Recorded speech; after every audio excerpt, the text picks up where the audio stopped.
주님의 은혜와 평화가 오늘도 여러분과 함께 해 주시기를 기원합니다. 오늘 본문은 우리에게 이러한 질문을 하게 합니다. 불법이 지배하는 사회에서도 하나님은 살아계시는가? 하나님을 모르는 칠흑같이 어두운 세상에서도 하나님은 여전히 통치하시는가? 아합과 이세벨이 통치하는 북이스라엘은 역사상 영적으로 가장 어두운 시기였습니다. 하나님의 권위는 외면당하고 종교 권력과 정치 권력이 야합하고 힘 있는 사람이 힘없는 사람을 등쳐먹어도 그저 힘없는 사람은 찍소리 못하고 당하기만 하던 그런 시대였습니다. 약속의 땅에서 기업으로 받은 포도원을 가진 나봇이 바로 그 전형적인 인물이죠. 기업으로 받은 땅은 팔 수 없다는 하나님의 말씀을 따라 지키려고 했지만 아합의 권력 앞에 이세벨의 그 탐욕 앞에 속수무책으로 당하게 됩니다. 열왕기상 21장에서 보았던 것은 이스벨은 나봇을 쥐도새도 모르게 죽이고 나봇의 포도원을 갈취해서 아합 왕에게 선물로 주지요. 양심의 거리낌도 없고 하나님을 두려워하는, 전혀 두려워하지 않는 그런 모습을 보입니다. 자기 욕심을 채우기 위해, 자기 탐욕을 만족시키기 위해 남은 아랑곳하지 않는 그런 사회였던 것이죠. 이런 사회에서 하나님은 과연 통치하시는가? 이런 사회에서 과연 하나님의 말씀을 따라 살려고 하는 사람은 참 세상 물정 모르는 게 아닌가.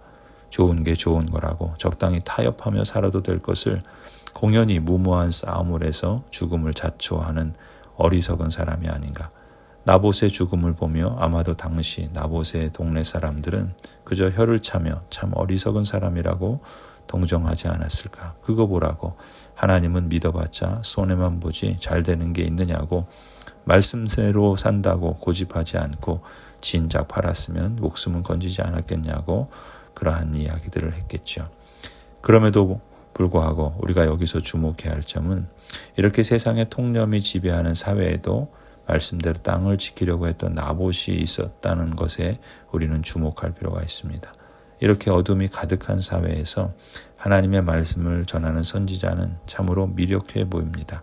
단지 하나님께서 심판하실 것이라는 말만 선포할 뿐이었죠. 그래서 열왕기상 21장에 보면 엘리야 선지자는 여호와의 말씀이 너가 죽이고 또 빼앗았느냐 하셨다 하고, 또 저에게 이르기를 여호와의 말씀이 개들이 나봇의 피를 핥은 곳에서 개들이 너의 피 곧 내 몸의 피도 핥으리라 하셨다 하라. 이스벨에 대해서도 여호와께서 말씀하여 가라사대 때 개들이 이스라엘 성 곁에서 이스벨을 먹을지라. 엘리야 선지자가 당시에 그런 예언을 했었죠. 하나님의 말씀을 전했습니다. 지금이야 우리가 그 결과를 아니까 엘리야 선지자의 이 전하는 선포하는 말이 능력이 있어 보이지만 사실 그 당시 아합과 이세벨의 권력이 하늘을 찌를 듯하는 당시에는 그저 힘없는 사람의 하소연 정도로밖에 들리지 않았을 겁니다. 엘리야 선지자는 아무런 행동도 하지 못하고 그저 실체가 보이지 않는 하나님의 말씀만 전달할 뿐이었죠. 사람들은 실체가 보이지 않는 말로만 하는 선지자를 전혀 두려워하지 않았습니다. 아니, 하나님을 두려워하지 않았던 것이죠. 오히려 하나님이 어디 계시냐고 손가락질할 뿐이었습니다. 하지만 하나님께서는 어둠에 갇힌 사람들의 눈에는 보이지는 않았지만 하나님의 말씀은 살아있고 운동력이 있었습니다. 하나님의 나라는 겨자씨처럼 작은 씨의 모습으로 보이지 않는 것 같지만 여전히 하나님의 섭리 가운데 통치하십니다. 하나님의 통치의 방식이 바로 하나님의 말씀을 통해서 이루신다라는 점을 우리가 오늘 본문을 통해서 주목할 필요가 있습니다. 앞서 열왕기상 말씀을 우리가 되짚어 본 것은 대략 한 20여 년 전 엘리야 선지자에게 하셨던 그 말씀이 오늘 본문 열왕기하 9장에서 엘리사를 통해서 그 말씀이 성취되는 것을 우리가 주목하게 됩니다. 열왕기상 19장에서 하나님께서는 엘리야 선지자에게 세 가지를 말씀하시죠. 첫 번째는 엘리야를 잇는 선지자로 계승하도록 하는 것이고, 두 번째는 시리아 왕 하사엘을 세워서 북이스라엘을 심판하는 도구로 삼으시는 것이고, 그리고 세 번째는 북이스라엘 아합의 가문 오므리 왕조를 예후를 왕으로 세워서 아합과 이세벨 가문을 심판하시는 그러한 말씀이었습니다. 오늘 본문 열왕기하 9장에서는 이제 엘리야를 통해서 약속하신 그 말씀대로 하나님께서 성취하시는 이야기를 기록하고 있습니다. 하나님께서 예후를 들어서 북이스라엘의 왕으로 삼으시고 아합 왕의 가문을 심판하십니다.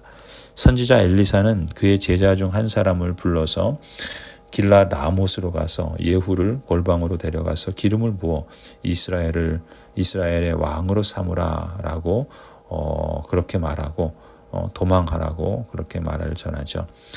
그 선지자 수련생은 엘리사 선지자의 지시대로 순종을 하게 됩니다. 그래서 예후를 골방으로 데려갔다가 그에게 기름을 붓고 이렇게 말하죠. 6절입니다.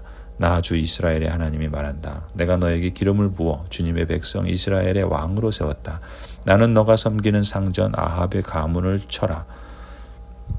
너는 너가 섬기는 성전 아합의 가문을 쳐라. 나는 내 종들인 예언자들의 피와 또 주님의 다른 종들의 모든 피를 이세벨에게 갚으려고 한다. 나는 아합의 가문을 모두 다 멸망시킬 것이다. 그렇다. 아합에게 속한 사람은 매인 사람이건 노인 사람이건 가릴 것 없이 남자는 누구나 이스라엘 안에서 끊어버릴 것이다. 나는 아합의 가문을 느밧의 아들 여로보암의 가문과 같이 만들고 아히야의 아들 바하사의 가문과 같이 만들 것이다. 그리고 개들이 이스라엘 땅 안에서 이세벨을 뜯어먹을 것이다. 그를 매장할 사람조차 없을 것이다. 하나님께서 엘리야에게 하신 약속의 말씀을 마침내 엘리사 선지자를 통해서 이루시고 성취하시는 그런 대목입니다. 성도 여러분, 불법이 지배하는 사회에서도 하나님께서는 살아계시는가? 그렇습니다. 하나님을 모르는 칠흑같이 어두운 세상에서도 하나님은 여전히 통치하시는가? 참으로 그렇습니다. 언약에 신실하신 하나님은 또한 공의로우신 하나님이시기에 약속하신 것을 반드시 지키시며 악에 대해서는 심판하시고 하나님의 언약 백성들은 당신의 이름과 영광을 위하여 반드시 지키시고 온전케 하시는 분이신 줄을 믿습니다. 오늘도 신실하신 언약의 하나님을 신뢰하며 하나님께서 보이지 않는 것 같으나 하나님의 그 전능하신 손으로 세상을 통치하고 계심을 우리가 믿고 우리에게 주어진 삶의 하나님의 그 부르심의 길을 성실하고 또 신실하게 감당해 나갈 수 있기를 간절히 소원합니다.